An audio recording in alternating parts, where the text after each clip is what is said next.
Corduroy by Don Freeman.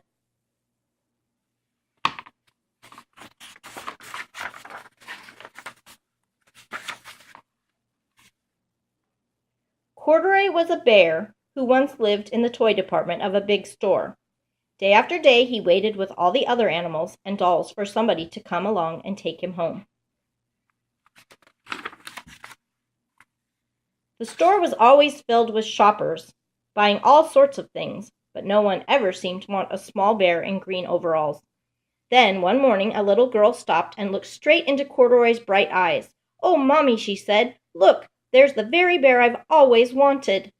"Not today, dear," her mother sighed. "I've spent too much already. Besides, he doesn't look new. He's lost the button to one of his shoulder straps." Corduroy watched them sadly as they walked away. "I didn't know I'd lost a button," he said to himself. "Tonight I'll go and see if I can find it." Late that evening, when all the shoppers had gone and the doors were shut and locked, Corduroy climbed carefully down from his shelf and began searching everywhere on the floor for his lost button. Suddenly, he felt the floor moving under him.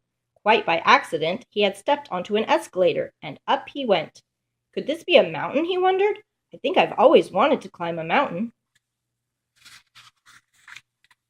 He stepped off the escalator as it reached the next floor, and there before his eyes was a most amazing sight.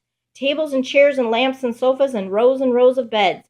"This must be a palace," Corduroy gasped. "I guess I've always wanted to live in a palace." He wandered around admiring the furniture. "This must be a bed," he said. "I've always wanted to sleep in a bed." And up he crawled onto a large, thick mattress. All at once he saw something small and round.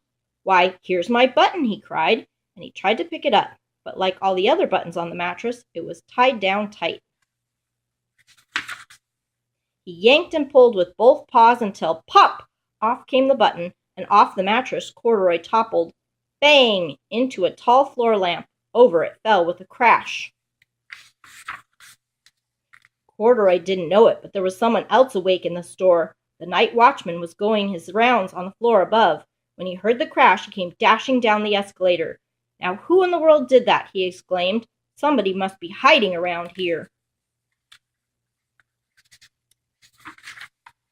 He flashed his light under and over sofas and beds until he came to the biggest bed of all, and there he saw two fuzzy brown ears sticking up from under the cover. "Hello," he said. "How did you get upstairs?" The watchman tucked Corduroy under his arm and carried him down the escalator, and set him on the shelf in the toy department with the other animals and dolls. Corduroy was just waking up when the first customers came into the store in the morning, and there, looking at him with a wide, warm smile, was the same little girl he'd seen only the day before.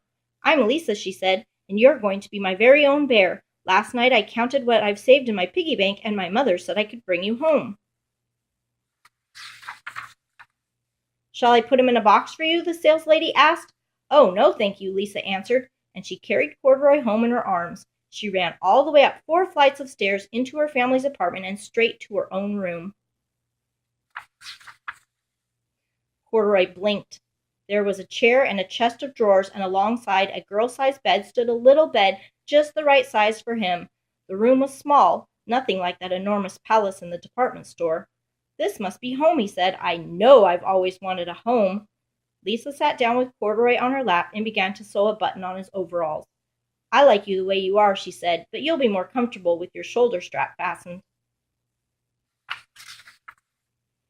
"You must be a friend," said Corduroy. "I've always wanted a friend." "Me too," said Lisa, and gave him a big hug. The end.